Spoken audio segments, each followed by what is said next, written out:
나오신 여러분, 예수님의 이름으로 환영하고 축복합니다.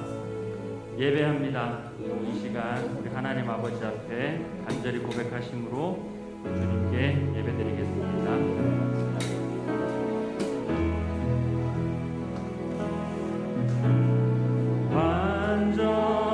완전하신 나의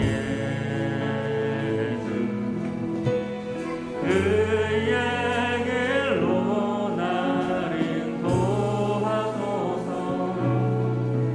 행하신 모든 일 주님의 영광 다 경배합니다. 완전하신 나의 주, 완전하신 나의 주, 그의 길로 나를 인도하소서. 행하신 모든 일 주님의 영광 다 경배함. 예배합니다. 찬양합니다. 예배합니다. 찬양합니다. 주님만 날 다스리소서. 예배합니다. 찬양합니다. 주님 홀로 높임 받은 완전하신 나의 주님, 완전하신 나의 그의 도하소서. 행하신 모든 주님의 영광 다 경배함. 예배합니다. 찬양합니다. 예배합니다. 찬양합니다. 주님만 날 다스리소서. 예배합니다. 찬양합니다. 주님 홀로 높임 받은 주님을 예배합니다. 예배합니다. 찬양합니다. 주님만 날 다스리소서. 예배합니다. 찬양합니다. 주님 홀로 높임 받 우리 주님께 예배합니다. 예배합니다. 찬양합니다. 주님만 날 다스리소서. 예배합니다. 찬양합니다. 주님 홀로 높임 받 주님 홀로 높임 받으소서. 주님 홀로 높임 받으 주님 홀로 높임 받으소서.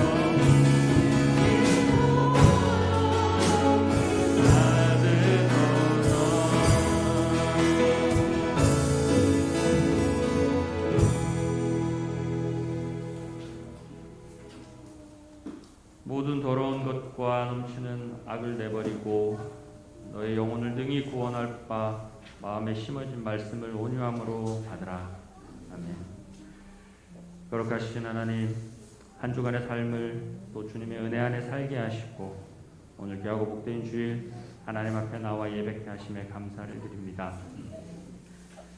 죽을 수밖에 없는 우리를 예수 그리스도에 인하여 생명 가운데 살게 하시고 우리 주님의 자녀로 다시 살게 하심에 또한 감사를 드립니다. 하나님 아버지, 오늘 이 예배 시간에도 우리 하나님 만나기를 간절히 소원하는 마음으로 나왔사오니 이 시간 주님 임재하실 때에 우리가 주님을 만나는 역사가 있도록 축복하여 주시옵소서. 이 시간 우리의 모든 생각과 계획을 주님 앞에 내려놓고 오직 하나님 한 분만을 의지하며 주님 앞에 나아가기를 소원합니다. 예수 그리스도의 보혈로 깨끗게 하시고 정결케 하시고 주님 안에서 새롭게 되는 역사가 있게 하여 주시옵소서. 이 시간 온전히 주님께만 집중하게 하시고 주님 한 분만을 높여드리는 시간 되도록 인도하여 주시옵소서. 예수님의 이름으로 기도합니다. 아멘. 사도신경으로 신앙 고백하겠습니다. 전능하사 천지를 만드신 하나님 아버지를 내가 믿사오며 그 외아들 우리 주 예수 그리스도를 믿사오며 이는 성령으로 잉태하사 동정녀 마리아에게 나시고 본디오 빌라도에게 고난을 받사 십자가에 못 박혀 죽으시고 장사한 지 사흘 만에 죽은 자 가운데서 다시 살아나시고 하늘에 오르사 전능하신 하나님 우편에 앉아 계시다가 저리로서 산자와 죽은 자를 심판하러 오시리라. 성령을 믿사오며 거룩한 공효와 성도가 교통하는 것과 죄를 사하여 주시는 것과 몸이 다시 사는 것과 영원히 사는 것을 믿사옵나이다. 아멘. 너희 안에 이 마음을 품으라. 곧 그리스도 예수의 마음이니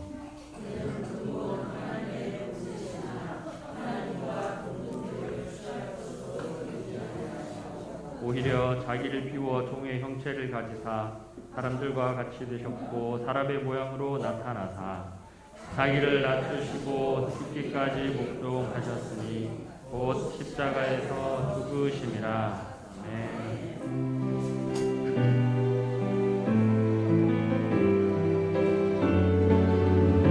온 땅과 만민들아, 우리 주님 앞에 이 시간 전심으로 고백하며 나아갑니다.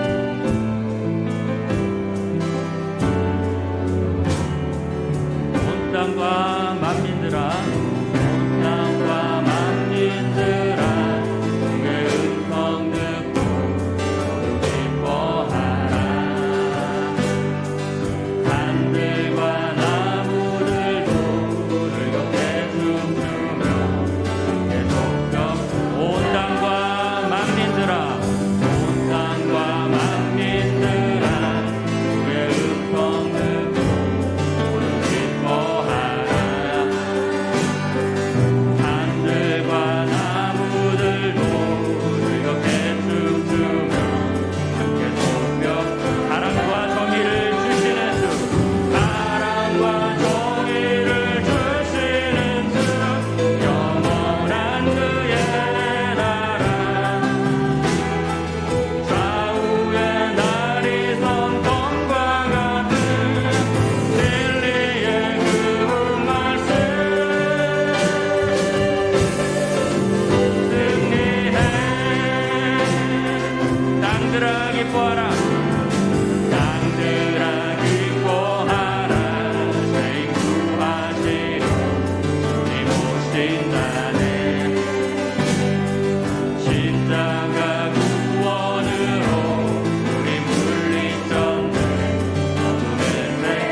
자격 없는 나의 힘이 아니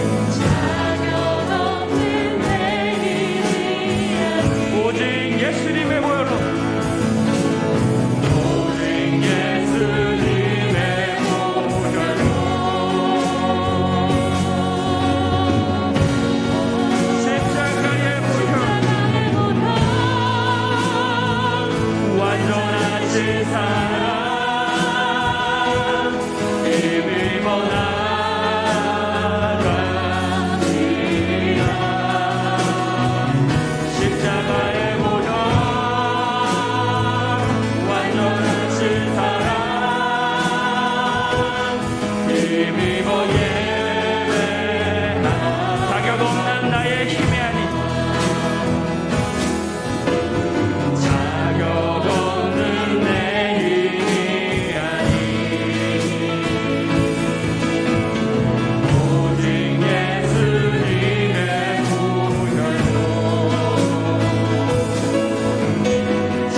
삶의 모든 것을 주님 앞에 올려드릴 때에 착한 모든 것들이 주 예수 그리스도의 이름 앞에 무릎 꿇고 오직 주님의 이름만이 온전히 높여질 줄로 믿습니다.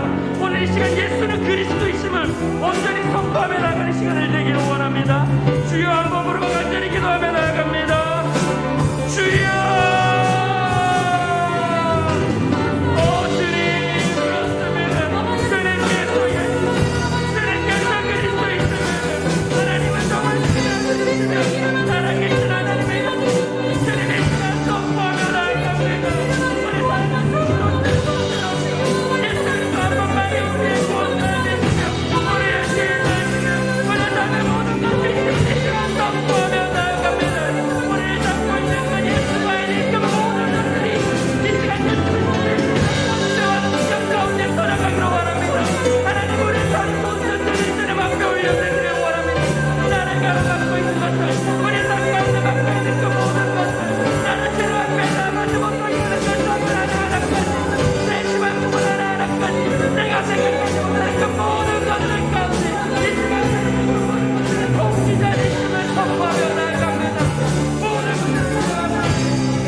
사랑하는 주님, 지난 한 주간도 사랑과 은혜로 함께해 주시고 오늘 주일을 맞아 주님께 예배드리게 하심을 감사드립니다. 이 시간 주님께 찬양과 감사로 드리는 예배를 기뻐 받아주시고 온 마음과 뜻과 정성을 다해 주님과 교제하고 주님을 만나는 귀한 시간 되게 인도해 주시옵소서.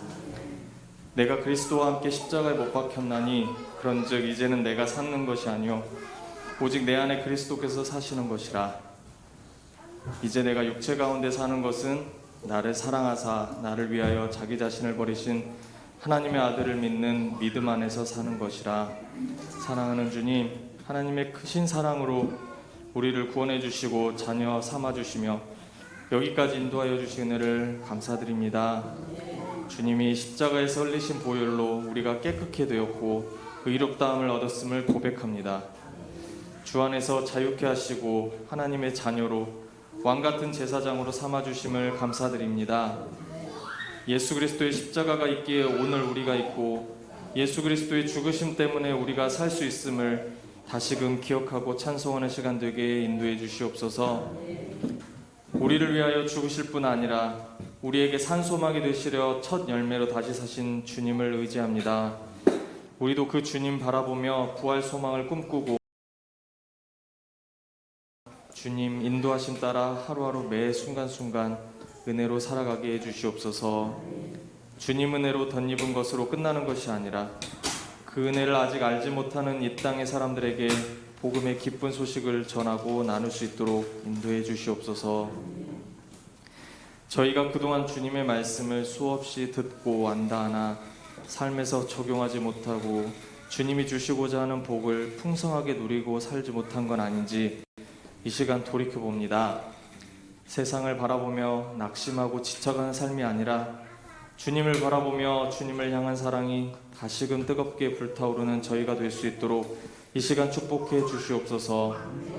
말씀을 통해 주님을 깊이 만나고 주님께 더욱 가까이 나아가게 하시고 성령 충만하게 하시며 주님을 더욱 닮아가는 귀하고 복된 시간 되게 하옵소서. 아버지, 말씀 들고 다니에 서시는 목사님 영육간에 항상 강건하시도록 주님께서 지켜주시고 성령의 인도하심 따라 주님 말씀이 온전히 선포되게 인도해 주시옵소서. 저희는 아멘으로 화답하고 말씀대로 살아가게 해 주시옵소서. 이 모든 말씀 우리를 구원하신 예수님의 이름으로 기도합니다.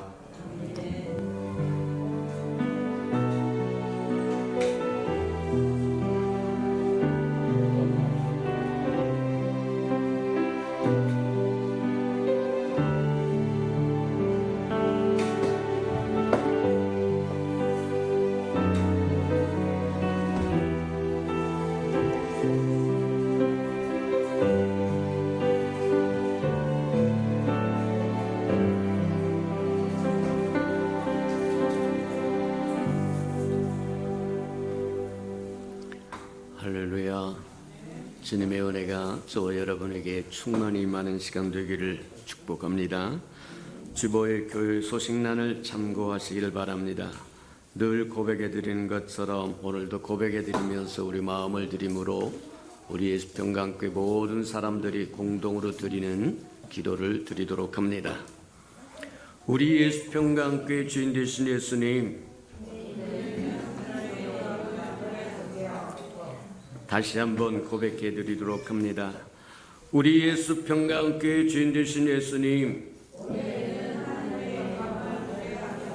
아멘. 하나님의 영광이 저와 여러분에게 임하기를 주님으로 축복합니다. 간절히 열망하고 소망하시기를 축복합니다. 하나님의 하나님의 영광을 갈망하고 소망해야 하나님의 영광이 저와 여러분이 충만히 임한다고 하는 것을 기억하고 그리하시는 은혜가 있기를 축복합니다. 333 성경에 나와 있으니까 잘 따라오셔서 1년에 한 번 정도는 꼭 창세기서부터 요한계시록까지 다 읽고 지나가는 저와 여러분 되기를 바랍니다. 때가 되면 그렇게 저와 여러분이 읽고 또 읽었던 그 말씀이 새 힘이 될 것이고 능력이 될 것이고 저와 여러분의 발에 등불이 될 것이고 큰 위로가 될 것이고 소망이 될 거라고 하는 것 기억하고 그냥 하는 말이 아니라 저와 여러분에게 주시는 축복의 말씀이라고 생각하고 읽으시는 저와 여러분들에게 축복합니다. 행사와 모임입니다. 우리 2부 예배와 오후 예배가 있습니다. 오후 예배는 한 달에 첫 번째 주는 예배로 드리고 두 번째 주는 샘토로 드리고 세 번째 주 예배 드리고 네 번째 주 또 소그룹 예배 드리고 이렇게 나누어서 할 수만 있으면 어찌하든지 서로 주 안에서 교통하고 교제하면서 주의 은혜를 누릴까 하고 서로 그렇게 되어진 것이니까 다 참석하셔서 저와 여러분 누릴 수 있는 걸 다 누리시기를 축복합니다. 저와 여러분에게 주어진 특권이다. 맞다. 때가 이르면 예배할 수 없는 때 옵니다. 기도할 수 없을 때 옵니다. 말씀 읽을 수 없을 때 옵니다. 그때 저와 여러분 어떻게 하실 겁니까? 어디로 갈 겁니까? 맞아요. 하라 할 때 저희를 순종하여 축적해놓고 쌓아놓으면 그것이 힘이 될 것이고 능력이 될 것이고 방패가 될 것이고 산성이 될 것인데 해찰하고 불순종 안 하다가 비바람 몰아치고 태풍이 몰아치고 쓰나미가 몰아칠 때 저 여러분 어떻게 할 거냐? 곤란하다는 거예요. 맞다. 평안하다는 그때에 저 여러분 할 수 있는 모든 것들을 행하여 준비되고 예비되고 도둑같이 주님이 어느 때 어느시 오든지 또 도둑같이 우리의 삶에 태풍이 오고 또 쓰나미가 온다고 할지라도 든든히 서서 흔들리지 않고 요동치 않는 저 여러분 되기를 주님의 이름으로 축복합니다. 오늘 오후 예배는 샘터 예배니까 다 동참해서 하나님의 주시는 특별한 은혜를 또 누리시는 저 여러분 되기를 바랍니다. 주 안에서는 작은 것 없어요. 시시한 것 없어요. 다 하나님의 것입니다. 하나님의 것은 모두 위대한 겁니다. 모두 큰 것입니다. 모두 좋은 것입니다. 모두 복된 것입니다. 일반적인 예배니까 그냥 예배인 것 같고 샘터 예배니까 예배 아닌 것 같고 소그룹 예배니까 예배 아닌 것 같고 아니요. 우리 모두 주의 이름으로 주 안에서 주와 함께 주와 더불어 주의 이름으로 행하는 거다. 그러니 어떤 것도 무시하지 말라. 지극히 작은 소자에게 행한 그것이 곧 나에게 한 것이라고 얘기한 것처럼 저와 여러분 마찬가지다. 샘터 예배 소홀히 한 것 주님에게 한 것이 될 수도 있어요. 맞다. 어느 것이 되었든지 주의 것은 작은 것이 없습니다. 큰 것도 따로 없습니다. 다 위대한 것이고 다 하나님의 것이고 다 복된 것이고 저와 여러분을 위해 주시는 특권이다 이렇게 생각하고 누리는 저와 여러분 되기를 축복합니다. 신방이 계속되고 있으니까 신방 받는 또 귀한 가정도 준비되고 또 신방 받을 귀한 생명들도 준비되고 그래서 하나님의 은혜가 충만히 임하는 시간 되기를 축복합니다. 서로 위하고 중보해 주시는 은혜가 있기를 바랍니다. 자, 코로나가 종식될 때까지 저와 여러분이 지켜야 할 것 잘 아시니까 굳이 말하지 않아도 저와 여러분 잘 지켜주실 줄 믿고 감사를 드립니다. 10월, 11월 행사와 모임 점검해 보도록 합니다. 10월 16일 성찬 예식이 있고 23일 주간에 소그룹 예배 있고 11월 6일 달력 전도가 있고 11월 13일 달력 전도가 있습니다. 방송설 저 뒤에 보면 달력 매년마다 그리한 것처럼 저와 여러분의 이름으로 저와 여러분의 자손의 이름으로 부모의 이름으로 동참해서 그 이름이 하나님 앞에 기억되기를 주님의 이름으로 축복합니다. 11월 20일 추수감사절과 성찬 예식이 있고 11월 27일 샘터 예배가 있고 우리 이제 12월 달에 아직 들어가지 않았습니다만 12월 4일 날이 임직식이 있으니까 위하여 기도해주고 또 저와 여러분 준비하시고 그리하시기를 바랍니다. 하나님의 말씀 봉독해 드리도록 합니다. 마태복음 11장 28절에서 29절까지 우리 합독하도록 합니다. 신약성경 18면 정도에 있습니다. 우리 마태복음 11장 28절 29절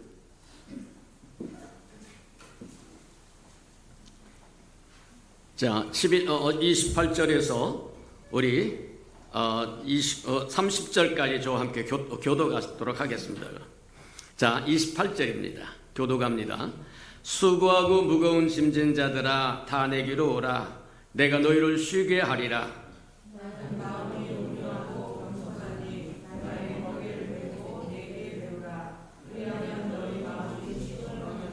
30절 다 같이 시작. 이는 내 멍에는 쉽고 내 짐은 가벼움이니라 하시니라.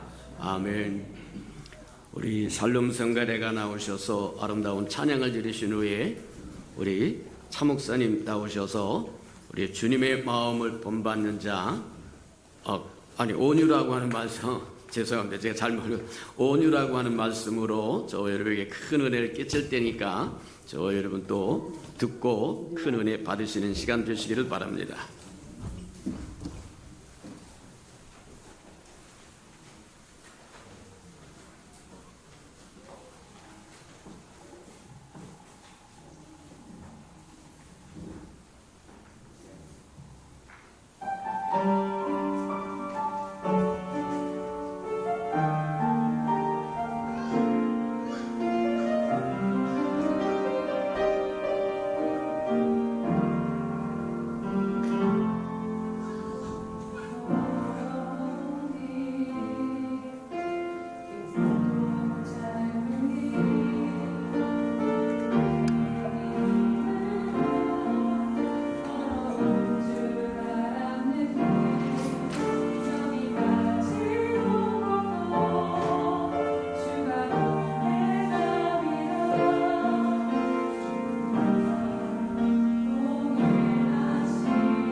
온유하신 주님의 이름을 높여 찬양합니다. 수고하고 무거운 짐진 주님의 백성들이 하나님의 말씀을 듣습니다. 귀를 열고 마음을 열고 영의 눈을 열어 각자에게 주시는 온유하신 주님의 음성을 듣게 하여 주시옵소서. 주님의 사랑의 마음을 받아들이게 하여 주시옵소서. 예수님의 이름으로 기도드리옵나이다. 아멘. 할렐루야. 마태복음 5장의 산상수훈에서는 온유한 자는 복이 있나니 그들이 땅을 기업으로 받을 것이며 라고 하였습니다. 온유한 자는 어떤 자입니까? 땅을 기업으로 받을 것이라고 했으니 땅 부자이겠지요. 시편 37편에도 오직 온유한 자는 땅을 차지하고 풍부한 화평으로 즐기리로다 라고 하였습니다. 그러고 보니 성령의 9가지 열매 중에서 가장 좋은 열매는 온유의 열매인 것 같습니다. 어디에도 땅을 준다는 말이 없는데 온유한 자에게는 땅을 기업으로 받는다, 땅을 차지한다 라고 했으니 가장 영양가 있는 열매가 아닌가 싶습니다. 맞습니까? 아멘이요. 안 맞는 것 같습니다. 산상수훈의 팔복을 보면 심령이 가난한 자는 천국이 그들의 것이고 애통하는 자는 위로를 받을 것이고 또 그 다음 온유한 자가 땅을 차지하리라고 하였는데 심령의 가난함과 또 애통함의 비밀을 깨달은 사람은 겸손해질 수밖에 없습니다. 하나님의 선하신 통치하심을 믿고 나아가는 사람, 그래서 하나님께서 해결해 주심을 믿고 무릎을 꿇을 수 있는 사람이 바로 온유하고 겸손한 사람입니다. 이런 사람에게 땅이 기업으로 주어지는데 여기서 땅은 하나님의 통치가 드러나는 공간이고 또 하나님의 통치를 경험하는 곳이고 또 십자가를 통과한 우리에게 허락된 그러한 땅을 말하고 있는데요. 그것은 천국 시민권자들이 누리게 되는 교회이고 나라이고 가정입니다. 그래서 그들이 하나님을 처소로 삼는 모든 영적, 육적 지경이라고 이해할 수 있겠습니다. 온유라는 단어는 헬라어 원어로 프라우테스라고 하는데 그 뜻은 야생마를 처음 길들일 때는 무척 사납지만 나중에 길들여지면 매우 온순해지는데요. 야생마가 막 길들여져서 이제 주인이 고삐를 끄는 대로 움직이는 바로 그때 주인이 이제 됐다 하고 하는 말이 바로 이 프라우테스라는 말이라고 합니다. 그런데 이 온유는 길들여진 야생마를 뜻하기도 하고 또 이 사납고 거친 야생마를 길들이는 주인을 뜻하기도 해요.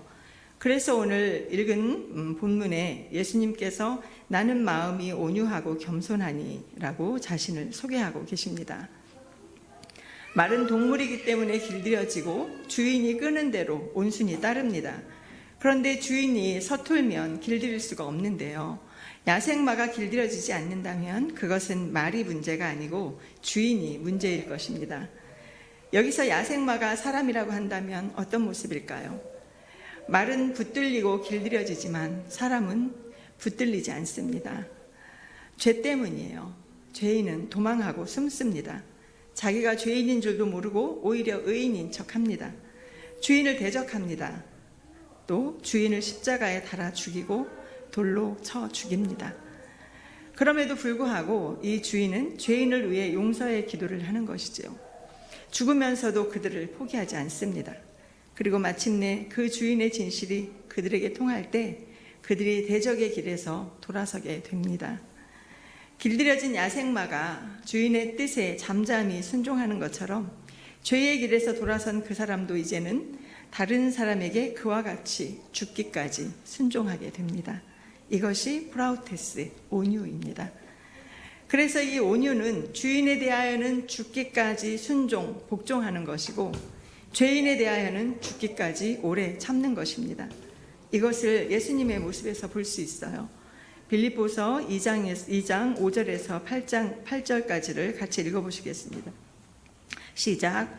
너희 안에 이 마음을 품으라. 곧 그리스도 예수의 마음이니 그는 근본 하나님과 본체시나 하나님과 동등됨을 취할 것으로 여기지 아니하시고 오히려 자기를 비어 종의 형체를 가져 사람들과 같이 되었고 사람의 모양으로 나타나셨음에 자기를 낮추시고 죽기까지 복종하셨으니 곧 십자가에 죽으심이라. 아멘. 하나님이신 예수님께서 그 높으신 보좌에서 내려오셔서 자기를 비우고 낮추시고 죽기까지 복종하신 그 사랑이 바로 온유입니다. 너무 사랑스러워서, 사랑할 만하여서 자기가 그 사랑하는 사람에게 대하는 그 마음이 아니고 냄새나고 더럽고 완악하고 도저히 사랑할 수 없는 범죄자인 그 사람을 위해서 복종하신 그 사랑이 온유입니다. 예전에는 부흥사들이 많이 계셨지요. 어느 부흥사님은 제가 아주 어릴 때여서 전국적으로 유명하신 분이신지 아니면 충청도권에서만 유명하신지는 잘 모르겠지만 아무튼 유명하셨습니다. 그분의 이름을 제가 지금도 기억하고 있습니다만, 그런데 그분이 얼마나 무서운지 설교할 때 성도들이 움직여도 안 되고 필기해서도 안 되고 뭐 좀 하려고 이렇게 손을 움직여도 안 됩니다. 움직이지 말라고 했는데 어느 분이 이제 무의식 중에 메모를 하고 싶어서 볼펜을 들었다가 얼마나 큰 모욕을 당했는지 모릅니다. 그래서 그 모든 사람들이 하나님의 말씀 앞에 차렷하는 것이 아니라 그분이 무서워서 벌벌 떠는 시간을 보내야 했습니다. 그 부흥사님은 마치 우리 예수님이 얼마나 온유하고 겸손하신가, 얼마나 사랑이 많고 긍휼이 많으신가를 설교하는 것이 아니라 예수님이 얼마나 무섭고 위협적인 분이신가를 본인의 성품으로 전파하러 다니시는 것 같았습니다. 저와 여러분은 예수님으로부터 온유와 겸손을 배울 수 있기를 축복합니다. 아멘. 요한복음 4장에서 예수님은 우물가의 여인에게 자신의 온유함을 보이셨습니다. 남편이 5이나 있었다는 걸 아시면서도 그 여인을 책망하거나 정죄하지 않으시고 온유와 사랑으로 그 여인의 마음을 감싸 안으셨어요. 예수님의 관심은 그 여인이 5번이나 남편을 갈아치웠다는 것을 잊지 않으셨습니다. 그리고 5명의 남편이 있었다고 해서 그 상황들이 정죄와 판단을 받을 만한 사연인지 아닌지는 사실 아무도 알 수 없는 것인데도 저나 여러분은 그 여인의 품행에 대해서 우선 선입견을 갖게 되는 것은 부인할 수 없을 것입니다. 그러나 예수님께서는 그 여인에게 어떤 사연이 있었든지 간에, 아니 오히려 그러한 곤고한 삶에 지쳐서 아무런 소망도 희망도 없이 사람들의 시선을 피해 다니던 그 여인을 만나기 위해 일부러 우물가에 가셨고 그 여인에게 말을 걸어주셨습니다. 예수님의 온유와 겸손과 사랑과 그 긍휼로부터 메마른 그 여인의 심령에 생명수가 흘러 들어갑니다. 누군가로부터 돌봄을 받기를 원하였고 또 기대고 싶었고 채움받기를 원하였지만 번번이 버림받고 상처받고 지금 있는 남편에게서도 또 언제 버림받을지 모르는 그 두려움과 소외감에 사는 게 아닌 이 여인에게 다가가신 그 예수님의 온유하심은 이제 여인이 더 이상 헛된 것을 쫓지 않고 영원한 샘물이신 예수님을, 그 생명수를 마실 수 있도록 하셨습니다. 고난이 축복이라고 하는데 고난을 겪어보지 않으면 하나님의 은혜를 아는 깊이가 좀 다를 것입니다. 하나님의 은혜는 고통 가운데 더 빛을 발하기 때문이에요. 이 우물가의 여인은 외롭고 서럽고 왕따였던 자신의 삶에 찾아와 주신 그 예수님으로 인해서 삶의 목적과 가치를 새롭게 부여받았습니다. 또 한 여인이 있어요. 마가복음 7장 24절에서 26절까지 말씀을 같이 읽어보시겠습니다. 시작. 예수께서 일어나사 거기를 떠나 두로 지방으로 가서 한 집에 들어가 아무도 모르게 하시려 하나 숨길 수 없더라.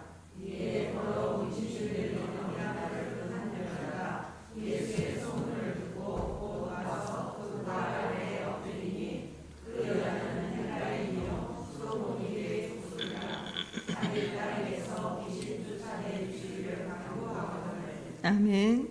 예수님이 이방인의 땅으로 가셔서 어느 집에 거하시는데 귀신 들린 딸을 둔 여인이 예수의 소문을 듣고 와서 딸을 고쳐주시기를 간구하였습니다. 뒤에 이어지는 예수님의 대답은 자녀로 먼저 배불리 먹게 할지니 자녀의 떡을 취하여 개들에게 던짐이 마땅치 아니하리라 라고 말씀하셨습니다. 그게 무슨 말입니까? 이방인에게 줄 구원이 없다는 말과도 같습니다. 그러자 그 여인은 주여 올소이다마는 상아래 개들도 아이들이 먹던 부스러기를 먹나이다 라고 합니다. 좋습니다, 주님. 주님의 말처럼 여기 주님과 함께 있는 유대인들이 나를 이방인의 개처럼 생각할지라도 개들도 자녀들을 위한 상위에 차려진 좋은 음식에 부스러기들을 먹지 않습니까? 그러므로 이방인인 나도 당신이 메시아로서 유대인에게 베푸시는 것들의 부스러기라도 취할 수 있는 것 아니겠냐고 말하고 있는 것입니다. 개 취급을 받으면서도 귀신 들린 딸의 구원을 위해 주님께 간절히 구했을 때 귀신이 그 딸에게서 떠나가는 역사가 일어났습니다. 예수님은 이 수로보니게 여인의 믿음을 보시고 이미 아셨기 때문에 너는 개와 다르지 않아 라며 멸시의 언어를 사용하시면서까지 이 여인을 떠보지만 그럼에도 불구하고 그 여인으로 하여금 굴하지 않는 그 믿음의 고백들을 이끌어내시는 것이지요. 그 다음에 귀신 들린 딸을 고쳐주십니다. 하나님께서는 이 사건을 통하여서 이스라엘뿐만 아니라 이스라엘을 통하여 이방인까지 구원하시고자 하는 하나님의 속마음을 사람들에게 나타내 보이신 것이에요. 예수님이 사마리아 여인을 대하는 방식과 또 수로보니게 여인을 대하는 방식이 사뭇 다릅니다. 같은 이방 여인인데 왜 이렇게 차별 대우를 하실까 하는 생각이 들기도 하고 예수님 같은 분이 어찌 저렇게 연약한 여인에게 모진 말씀을 하실까 하는 생각이 들기도 합니다. 저에게 드는 생각은 예수님께서 차별 대우를 하신 것이 아니라 상대의 믿음의 눈높이와 형편과 나아가서 그 복음 전파의 효과까지 고려한 1:1 처방이라는 생각이 들었습니다. 사마리아 여인은 육체의 갈급함을 쫓아 인생을 살아왔어요.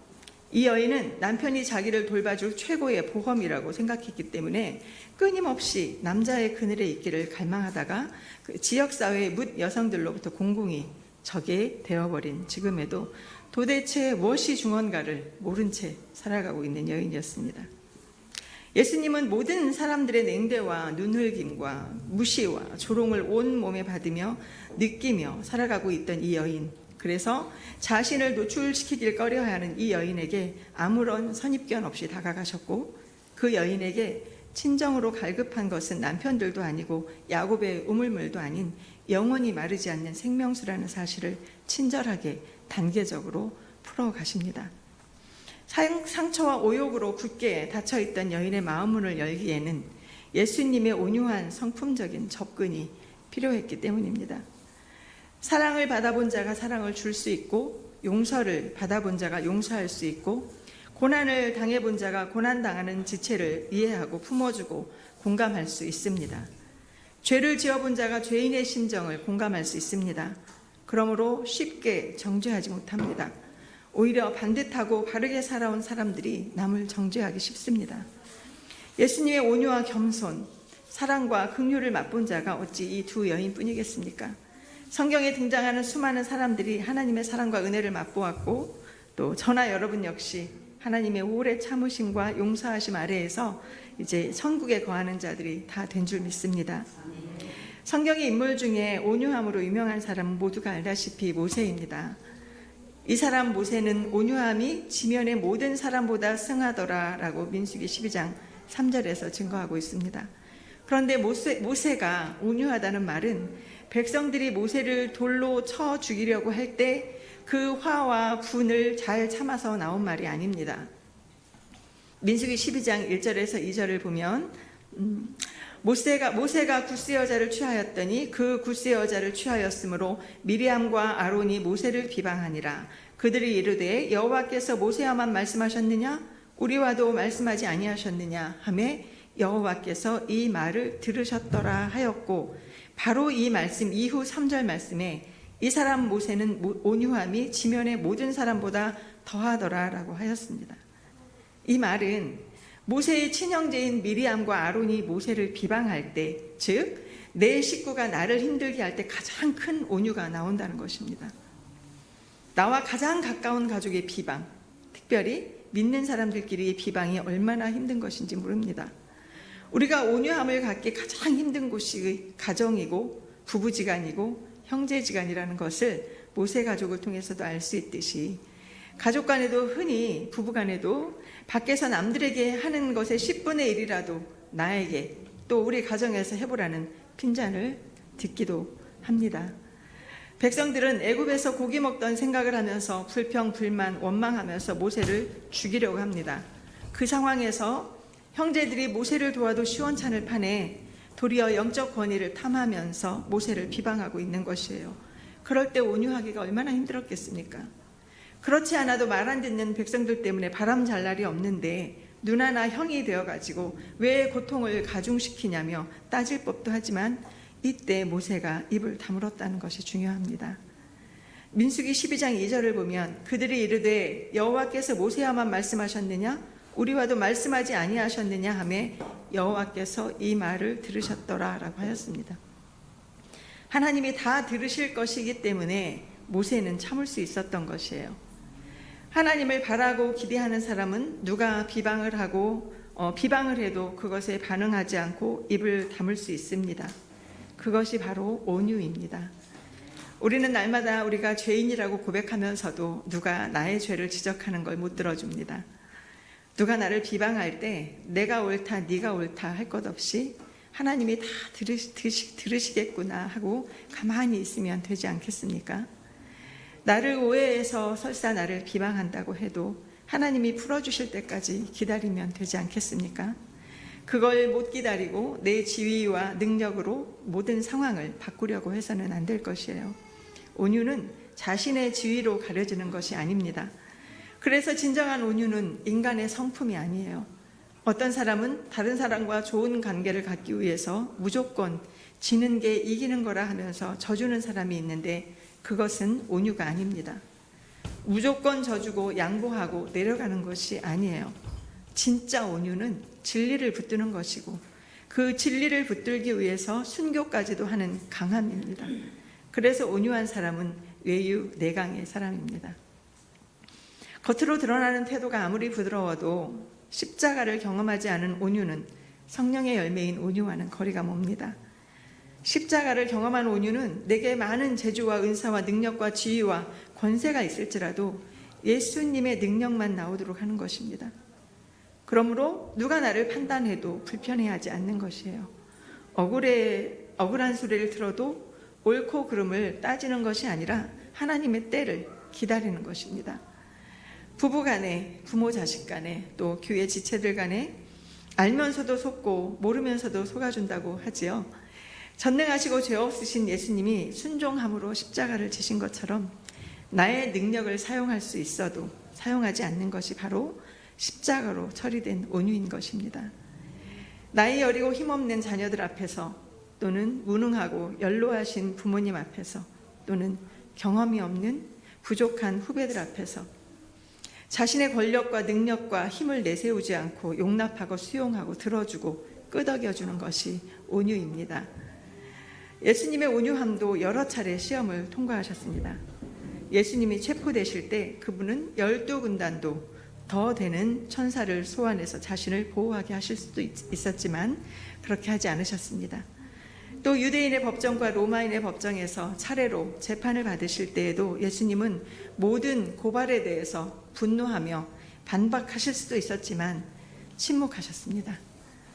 군병들이 예수님을 십자가에 못 박을 때 주님은 그들에게 저주가 임하게 하실 수도 있었지만 그렇게 하지 않으셨고 대신 예수님은 하나님께 그들을 용서해달라는 기도를 하셨습니다. 십자가에 못 박혀서 숨을 거두시기까지 그 고통의 시간을 견딜 필요 없이 모든 밧줄을 끊어내고 박힌 못을 뽑고 보란듯이 내려오실 수도 있었으나 그러지 않으셨습니다. 뿐만 아니라 예수님이 부활하신 후 3번이나 예수님을 부인했던 베드로를 만났을 때도 그를 책망하지 않으셨고 묻지도 따지지도 않으셨습니다. 베드로는 예수를 3번이나 부인했다는 사실 때문에 견딜 수 없는 슬픔과 죄책감과 막심한 후회를 느꼈을 것이에요. 그리고 틀림없이 이제는 예수님과 사제 간의 관계는 다 끝이 났고 다른 제자들의 얼굴을 볼 면목도 없었을 것입니다. 그러나 예수님은 베드로를 책망하지 않으셨고 다른 제자들 앞에서 그에게 망신을 주지도 않으셨고 다만 내가 나를 사랑하느냐라고 3차례 물어보심으로써 베드로가 주님을 3번 부인한 사실을 기억나게 하셨지만 지극히 온유한 음성으로 물으셨습니다. 이와 같이 온유는 예수님처럼 죄인을 대하는 마음과 태도가 어떠한가입니다. 나그네의 옷을 강풍, 돌풍이 벗기는 것이 아니라 따뜻한 햇볕이 스스로 벗게 하는 것과 같이 자신의 죄를 들추어내지 않으시고 그 사랑을 언급하시는 예수님의 그 온유하심이 베드로를 완전히 바꾸어 놓으신 것입니다. 아브라함 링컨의 일화가 있습니다. 링컨에게는 친구들도 무척 많았지만 동시에 적도 많았습니다. 그를 특히나 집요하게 괴롭히던 적 가운데 한 사람인 스탠톤이라는 사람이 있었습니다. 그는 신문지상을 통해서 링컨을 교활한 어릿광대라고 욕하기도 했었고 공중석상의 연설에서도 링컨을 오리지널 고릴라라고 조롱하기도 했습니다. 그러면서 여러분은 고릴라를 보러 아프리카까지 가실 필요가 없습니다. 일리노이의 스프링필드에 가면 멋진 고릴라를 감상할 수 있습니다. 라고까지 하면서 링컨을 모욕하고 비꼬았습니다. 그런데 나중에 링컨이 내각의 강요들을 임명할 때 놀랍게도 그 스탠톤을 국방장관으로 발표하였습니다. 사람들은 어떻게 그 인간에게 그렇게 큰 직책을 줄 수 있느냐면서 매우 흥분했고 또 그 사람들에게 링컨은 조용히 말하기를 그 자리에는 그 사람이 제일 적임자라고 대답했다고 합니다. 링컨이 암살되었을 때 스탠톤은 그의 시체 앞에서 뜨거운 눈물을 흘렸습니다. 그리고는 꿇어 엎드려서 여기 세계가 지켜보았던 사람 중 가장 위대한 지도자가 누워있노라 라고 말했다고 합니다. 온유한 자는 결코 나약하거나 무기력한 자가 아닙니다. 세상적으로 볼 때 나약하게 보일지 모르지만 하나님께 대한 변함없는 믿음을 가진 이상 그 누구보다도 강한 자입니다. 대한민국도 링컨 같은 온유한 지도자의 모델이 나올 수 있기를 소망합니다. 아멘. 그러기 위해서는 늘 마음에 하나님의 법을 간직하면서 선을 행하고 성실하게 살아가는 것이 매우 중요합니다. 불의한 자들이 활개를 치는 세상에서 선을 행하며 성실하게 살아간다는 것은 참으로 어리석은 것처럼 보입니다. 적당히 타협하면서 좋은 게 좋은 거라는 사고방식으로 사는 것이 오히려 융통성 있고 대화가 통하고 또 사회생활을 잘하는 사람이라는 소리를 듣는 세상입니다. 그러나 온유한 자는 그 어떤 상황에서도 하나님의 법을 따르는 사람들이에요. 길들여진 개가 오직 주인의 명령에만 따르는 것처럼 온유한 마음을 가진 사람은 오직 하나님의 말씀에만 반응하면서 그 말씀만을 따라갑니다. 저희 집에 7년째 함께 살고 있는 큰 강아지가 있습니다. 매우 커요. 네, 이름이 오동이입니다. 오동이의 24시간 시선과 관심은 오직 주인에게만 있습니다. 저나 딸이 오동이와 놀아주지 않으면 잠만 잡니다. 골아 떨어져서 잠꼬대를 하며 몸을 부르르 떨면서 깊은 잠에 취해 있다가도 제가 자리를 이동하려고 몸을 아무리 살짝 움직여도 바로 일어나서 제가 가는 곳으로 자기도 자리를 이동해서 저랑 눈이 마주칠 수 있는 거리에서 다시 누워서 잠을 잡니다. 밤이고 낮이고 늘 그의 시선 안에 주인이 들어와 있어야 하는 것을 보면서 저는 항상 그 강아지를 보면서 영적인 도전을 받습니다. 제가 주님을 이렇게 쫓아다니면 좋겠다는 도전입니다. 늘 내 눈에 주님이 보이는 자리, 또 내가 주님께 보이는 자리, 아무리 깊은 잠에 들어있다가도 주님의 움직임이 느껴지면 눈을 감고라도 주님 계신 방향으로 내 몸이 반응하면서 살면 얼마나 좋을까요? 이러한 도전을 늘 받곤 합니다. 온유한 자는 하나님의 말씀과 그 계시에만 마음이 열려있는 사람입니다. 세상 사람들이 추구하는 욕망에 대해서는 닫혀있고 하나님께 대하여만 열려있는 사람입니다. 그러므로 온유한 자는 세상에서는 어리석은 자요 하나님 나라에서는 고귀한 자로 인정받는 자입니다. 스데반 집사의 경우가 그랬습니다. 스데반은 대제사장과 공회에 참석한 사람들을 향해서 당신들도 과거 조상들이 하나님을 거역했던 것처럼 목이 곧고 마음과 귀에 할례를 받지 못해서 항상 성령을 거역합니다.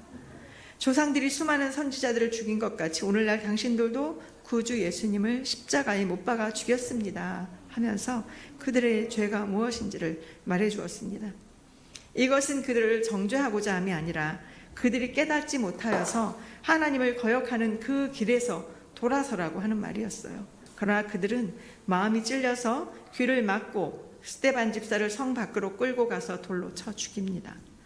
죽임을 당하는 마지막 순간에 스데반 집사는 이렇게 기도를 합니다. 주 예수여, 내 영혼을 받으시옵소서. 주여, 이 죄를 저들에게 돌리지 마옵소서. 이러한 온유는 하나님으로부터 주어지지 않으면 아무에게서도 나올 수 없는 예수님의 마음인 것입니다. 오늘 본문 말씀인 마태복음 11장 28절에서 30절까지 같이 읽어보시겠습니다. 시작. 수고하고 무거운 짐진 자들아 다 내게로 오라. 내가 너희를 쉬게 하리라. 나는 마음이 온유하고 겸손하니 나의 멍에를 메고 내게 배우라. 그리하면 너희 마음이 쉼을 얻으리니 이는 내 멍에는 쉽고 내 짐은 가벼움이라 하시니라. 아멘. 여기에서 무거운 짐진 자는 어린아이와 완전히 반대되는 개념입니다. 모든 것을 자기 힘으로 해결하려는 사람이죠. 문제는 자기 힘으로 해결하려고 아무리 노력해도 안 된다는 것입니다.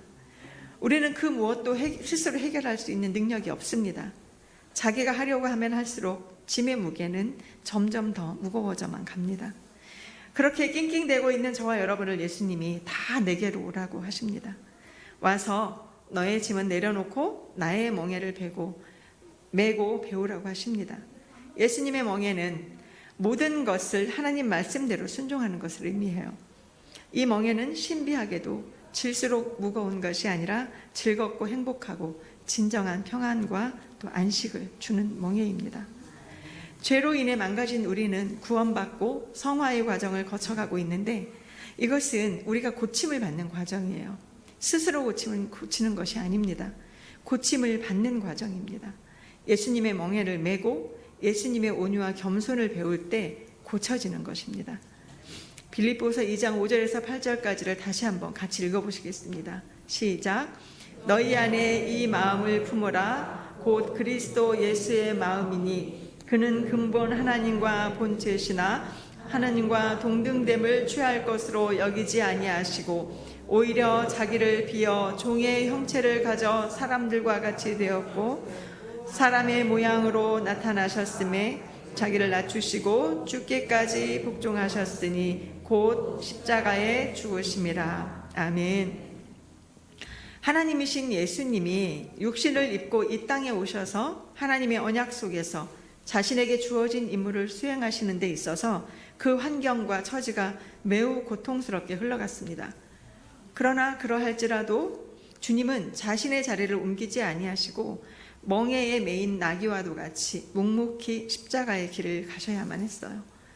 그러한 구속의 은혜를 받은 우리 또한 하나님께서 지금 우리에게 어떠한 역경이나 고난의 여정을 허락하신다 할지라도 그것에 일희일비하면 안 된다는 것을 구원받은 성도는 알게 되어집니다. 그리고 우리의 삶 속에서 우리가 그렇게 변해가고 있음을 느끼게 됩니다. 하루아침에 성령 충만해져서 180도 달라졌다거나 대단하게 변화되는 것 같지는 않아도 말씀을 듣고 보고 배우면서 복음을 이해하는 폭도 커지게 되고 예수님을 점점 알게 되면서부터는 나라는 존재에 대한 가치보다는 또 내 체면이나 내 위신 챙기기에 올인하기보다는 이제는 다른 사람의 부족함과 모자람과 연약함에 대해서 이해할 수 있게 되어집니다. 어떻게 그럴 수가 있어?가 아닌 그럴 수도 있지가 되어지는 마음의 상태를 온유라고 한다면 성도는 그렇게 하나님을 배워가면서 자기 생의 많은 부분을 하나님께 의탁할 수 있게 되고 그분의 신실하심을 신뢰하게 됨으로써 온유의 삶을 살게 되는 줄 믿습니다. 아멘. 그러다 보면 어느새 우리에게 주어졌던 수고하고 무거운 그 짐들은 하나님이 심어주신 그 온유라는 장치로 인해서 쉽고 가볍게 되는 줄 믿습니다. 말씀을 맺습니다. 지금 여러분에게는 어떠한 짐이 지워져 있습니까? 요즘 여러분의 생각 속에 가장 자리를 많이 잡고 있는 것이 무엇입니까? 우리를 천국의 시민권자로 누림의 삶을 살지 못하게 방해하는 요소들이 무엇이 있습니까? 지난 한 주간 여러분의 마음을 불편하게 하였던 것은 무엇이었으며 또 그 불편한 심정은 무엇으로부터 비롯되었습니까? 어젯밤은 평안히 주무셨습니까? 그 짐은 절대 우리의 힘으로는 내려놓을 수도 옮겨놓을 수도 없습니다. 너희 안에 이 마음을 품으라 곧 그리스도 예수의 마음이니 라고 하였습니다. 온유하신 예수님의 성품을 따르고 성령을 따라 행할 때 세상 가치관으로 무거워진 저와 여러분의 모든 짐들이 다 내려놓아지고 아름다운 성령의 열매들을 맺어가게 되실 줄 믿습니다. 아멘. 이제 마지막으로 갈라디아서 5장 16절에서 26절까지 좀 길긴 하지만 모두 한 목소리로 읽으신 후에 말씀을 마치도록 하겠습니다. 시작. 내가 이르노니 너희는 성령을 따라 행하라. 그리하면 육체의 욕심을 이루지 아니하리라. 육체의 소욕은 성령을 거스르고 성령은 육체를 거스르나니 이 둘이 서로 대적하므로 너희가 원하는 것을 하지 못하게 하려 함이니라.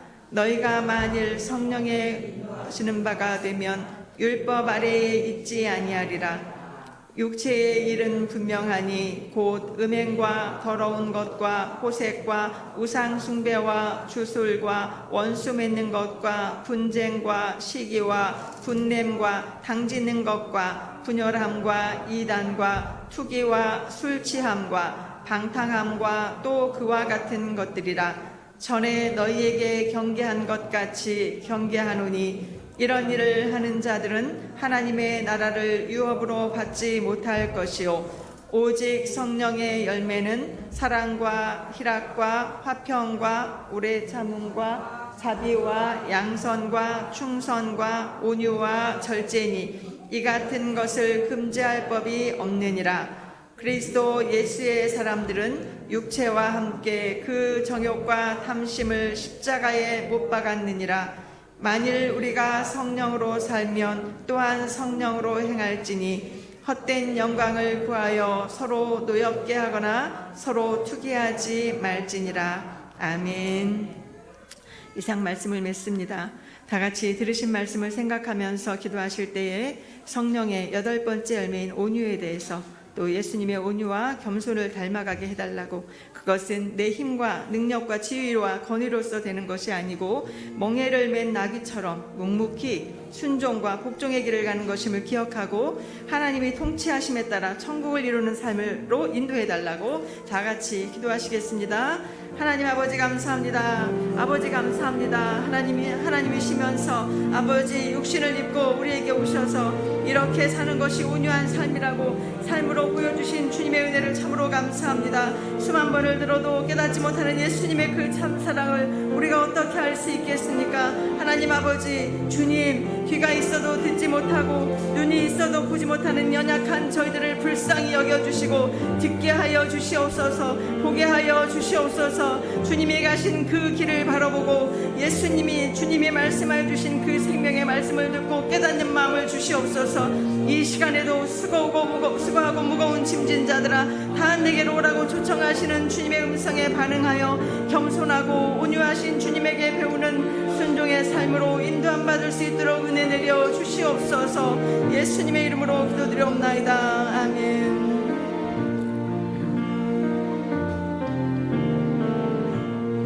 같이 찬양하시겠습니다. 심령이 가난한 자는 천국이 저희 것이요 애통하는 자는 복인데 위로를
인자하신 주님, 수고하고 무거운 짐진 자들아 다 내게로 오라 하신 말씀에 아멘으로 화답하는 우리 예수 평강교회 성도들이 다 되기를 기도합니다.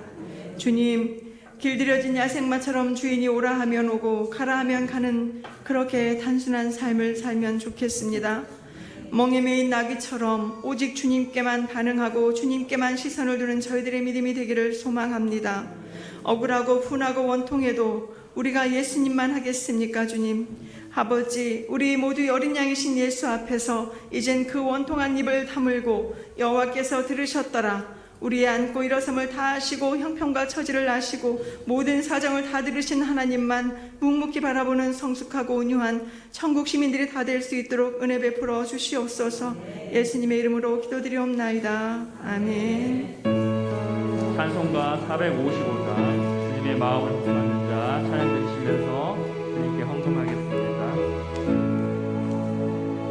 주님의 마음을 본받는 자, 그 맘에 평강이 찾아오면 험악한 세상을 이길 힘이 하늘로부터 임함이로다. 주님의 마음 하나 살면서 그 거룩하신 나도 이루리.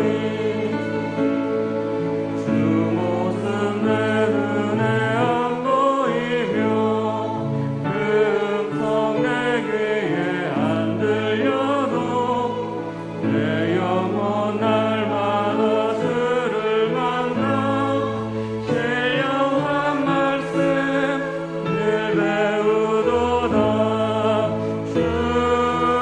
주님의 마음 하나 살면서 그 거룩하신 나도 이루리. 다른 길 거칠고 험하여도 내 맘에 불평이 없어짐은 십자가 고난을 이겨내신 주님의 마음 본받음이라. 주님의 마음 본받아 살면서 그 거룩하신. 일어서서 찬양 드리겠습니다. 주 예수 세상에 다시 오신 그날의 구속으로 변하여 주님의 빛나는 그 영광을 나오시고 주 찬양하리. 주님의 마음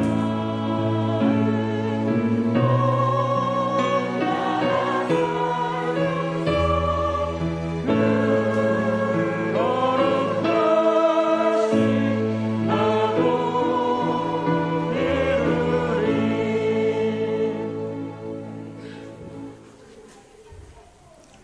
사랑하시고 자비로우신 주님, 우리 예수 평강교를 사랑하사 여기까지 인도하여 주시고 오랫동안 참아주시고 시마다 때마다 말씀하여 주셔서 우리로 하여금 자라게 축복하시니 인하여 감사합니다.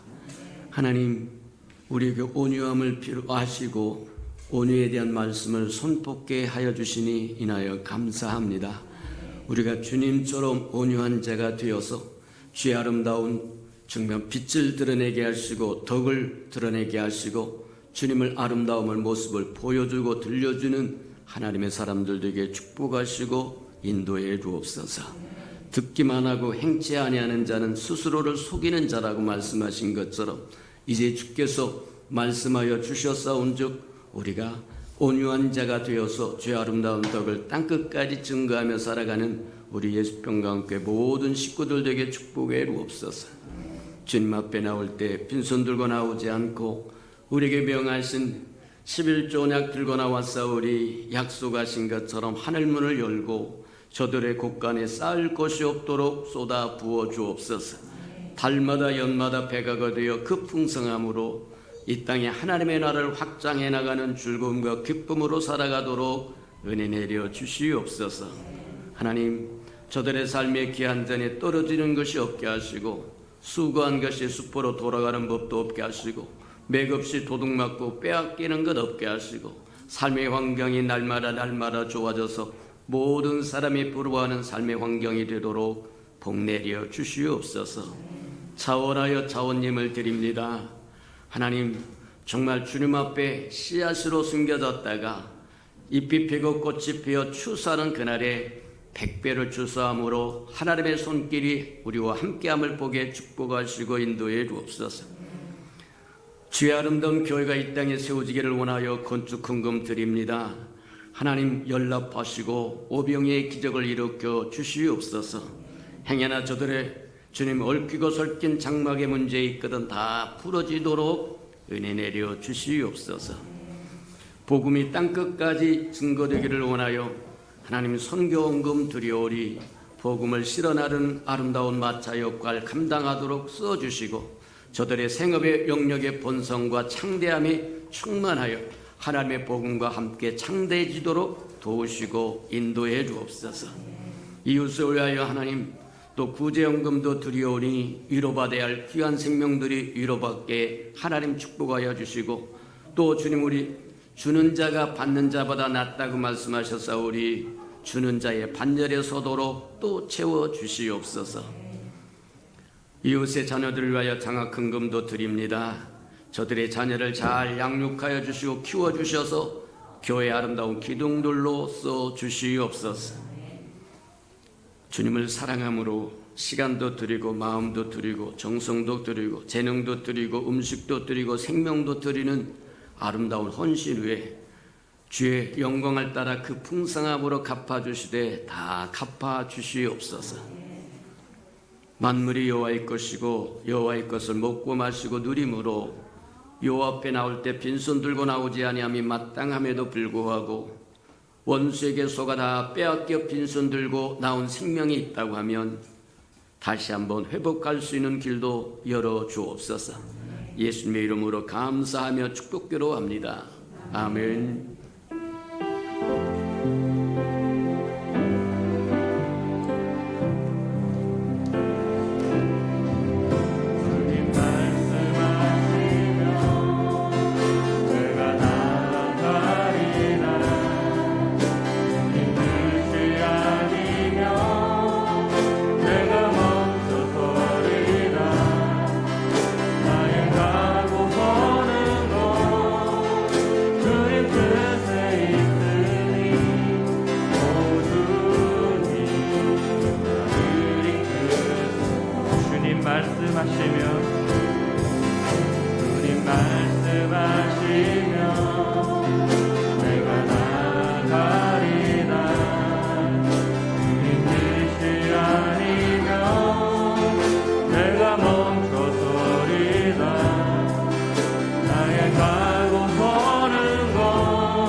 이제는 자기의 사람들을 사랑하여 주시되 끝까지 사랑해 주시는 우리 구주 예수 그리스도의 은혜와 우리를 구원하기 위하여 하나밖에 없는 아들까지도 아낌없이 내어주신 아버지 하나님의 그 극진하신 사랑하심과 시마다 때마다 동행하며 못난 우리를 눈동자같이 지키시고 돌보시고 간수하여 주시는 성령의 그 아름다운 은총이 예배하는 이 아름다운 생명들의 심령 속에와 저들의 가정과 자녀들과 생업에 터전 외와 저들이 나가서 복음을 증거할 때 귀를 기울이는 생명과 주의 날을 위하여 땅끝까지 달려가 복음을 증거하는 선교사들 머리 위에와 저들의 복음을 듣고 돌아온 백성들과 장차 우리에게 주사 우리와 함께 하나님의 나라를 땅끝까지 확장시킬 우리 예수 평강의 모든 생명 식구들 머리 위에 지금부터 영원히 함께하기를 간절히 축원하옵나이다. 아멘.